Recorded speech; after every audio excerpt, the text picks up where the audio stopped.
बिस्मिल्लाहिर्रहमानिर्रहीम। अस्सलाम वालेकुम dear student.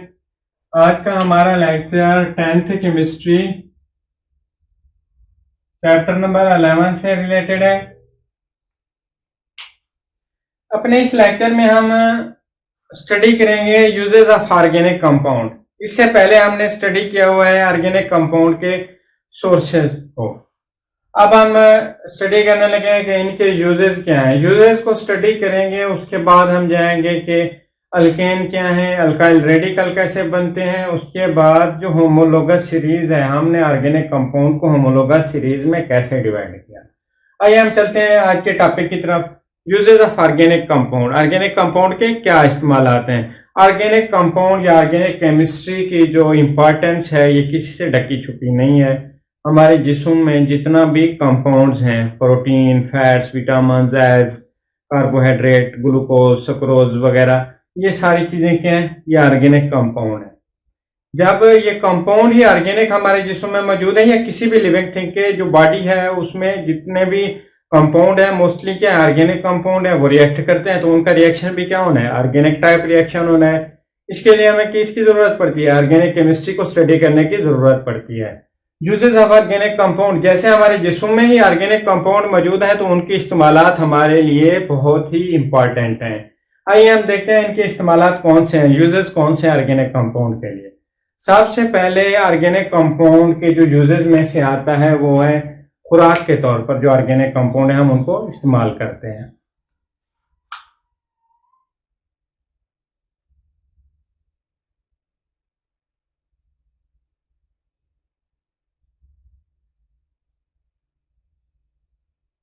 Use as food.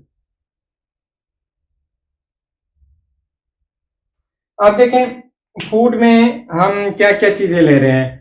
Protein ले रहे हैं, फैट्स ले रहे हैं, विटामिन ले रहे हैं, ऑयल्स ले रहे हैं। उसके बाद कार्बोहाइड्रेट में ग्लूकोज हो गया, सुक्रोज हो गया, ये सारी चीजें हम एज अ फूड ले रहे हैं। ये कौन से कंपाउंड है, ये ऑर्गेनिक कंपाउंड है। ये फूड हमारी लाइफ की जो सर्वाइवल है, जिंदगी की जो बका है, उसके लिए बहुत जरूरी है। खाते पीते बिना तो कोई नहीं रह सकता।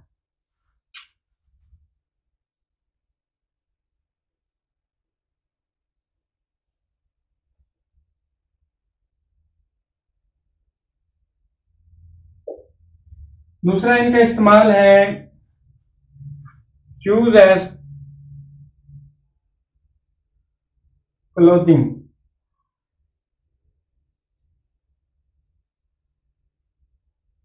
ऑर्गेनिक कंपाउंड को हम कपड़ों के तौर पर भी इस्तेमाल कर रहे हैं। जो कपड़े हम पहनते हैं या बेडशीट्स वगैरह, या जितने भी इस वर्ल्ड में कपड़े मौजूद हैं, ये सारे के सारे मोस्टली या तो फिर नेचुरल फाइबर से बने हुए हैं। नेचुरल फाइबर में अब कौन सी चीज़ें आती हैं, नेचुरल फाइबर में सिल्क, वूल और कॉटन आ रही हैं। या फिर ये मैन मेड जो ऑर्गेनिक कंपाउंड है उनसे बने हुए हैं। मैन मेड ऑर्गेनिक कंपाउंड में एक्रिलोनाइट्राइल, नायलॉन वगैरह, ये सारी चीज़ें मैन मेड ऑर्गेनिक कंपाउंड में आ रहे हैं। मैन मेड ऑर्गेनिक कंपाउंड कौन से हैं, वो ऑर्गेनिक कंपाउंड जिनको हम लेबोरेटरी में तैयार कर रहे हैं उनको मैन मेड ऑर्गेनिक कंपाउंड कहते हैं। अब जो मैन मेड ऑर्गेनिक कंपाउंड हैं उनमें से कौन से ऐसे कंपाउंड हैं जो कपड़ों में इस्तेमाल हो रहे हैं, कपड़ों की बनावट में। एक्रिलोनाइट्राइल, नायलॉन, 6 ये सारी चीज़ें क्या हो रही हैं, कपड़ों की प्रोडक्शन में इस्तेमाल हो रही हैं। उसके बाद जो ऑर्गेनिक कंपाउंड है उनका कपड़ों के तौर पर।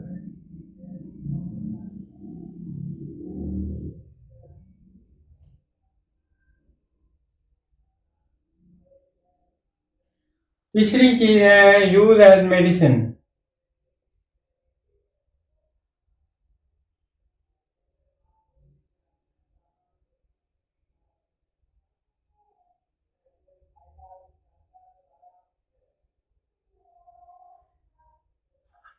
अद्वियात के तौर पर भी क्या हो रहे हैं, तौर पर भी ऑर्गेनिक कंपाउंड को इस्तेमाल किया जा रहा है।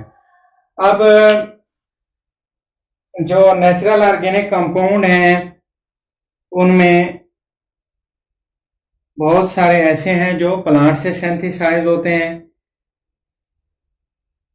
मोस्टली जो ऑर्गेनिक कंपाउंड हैं, ऑर्गेनिक कंपाउंड, उनको हम एज अ एंटीबायोटिक यूज़ कर रहे हैं। जो एंटीबायोटिक्स हैं ये क्या करती हैं, किल करती हैं या स्टॉप करती हैं ग्रोथ ऑफ बैक्टीरिया।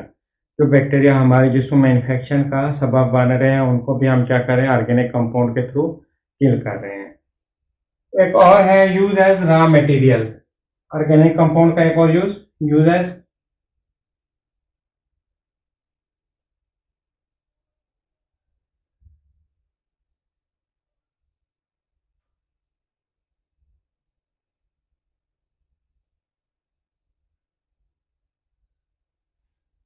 अब जो ऑर्गेनिक कंपाउंड हैं इनको रॉ मटेरियल के तौर पर भी यूज किया जा रहा है। रॉ मटेरियल क्या होता है, हमने केमिकल रिएक्शन स्टार्ट करवाना है, कोई चीज प्रोड्यूस करनी है, उसकी प्रोडक्शन के लिए हमें जो जो चीजें जरूरत होती हैं वो क्या आती हैं, रॉ मटेरियल में आती हैं। बहुत सारे ऑर्गेनिक कंपाउंड ऐसे हैं जो हमारी मेडिसिनल इंडस्ट्री में यूज हो रहे हैं, फार्मास्यूटिकल इंडस्ट्रीज में, कॉस्मेटिक इंडस्ट्रीज में as a raw material use हो रहे हैं।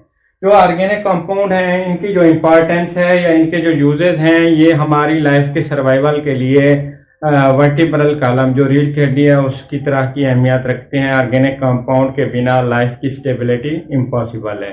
ऑर्गेनिक कंपाउंड के यूजेस के बारे में हमने डिस्कस किया। इसकी मेन हेडिंग को दोबारा हम रिपीट कर लेते हैं। कौन कौन सी है main heading? Use as food, organic compound को हम फूड के तौर पर यूज करते हैं, कपून के तौर पर इस्तेमाल करते हैं। यूज एज मेडिसिन, अद्वियात के तौर पर इस्तेमाल किया जाता है। रॉ मटेरियल के तौर पर भी ऑर्गेनिक कंपाउंड को किया जाता है, इस्तेमाल किया जाता है। एक और ये बहुत ही इंपॉर्टेंट जो इसका यूज है वो यूज है as a fuel.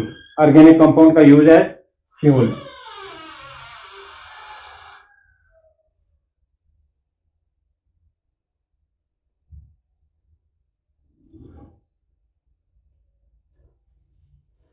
Organic compound को हम एज अ फ्यूल भी यूज कर रहे हैं। अब फ्यूल के तौर पर कौन से ऑर्गेनिक कंपाउंड यूज हो रहे हैं? कोल है, पेट्रोलियम है, उसके बाद नेचुरल गैस।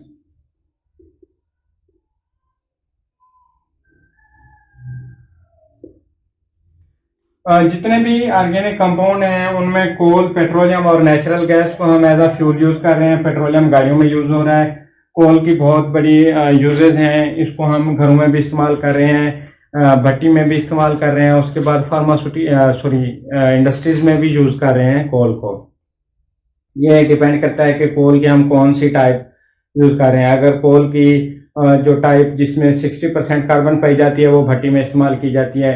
ऐसी टाइप कोल की जिसमें 70% कार्बन पाई जाती है उसको हम यूज करते हैं कहाँ पर, पावर स्टेशन में। ऐसी टाइप जिसमें 80% कार्बन पाई जाती है, कोल की ऐसी टाइप जिसमें 80% कार्बन पाई जाती है उसको यूज किया जाता है घरों में।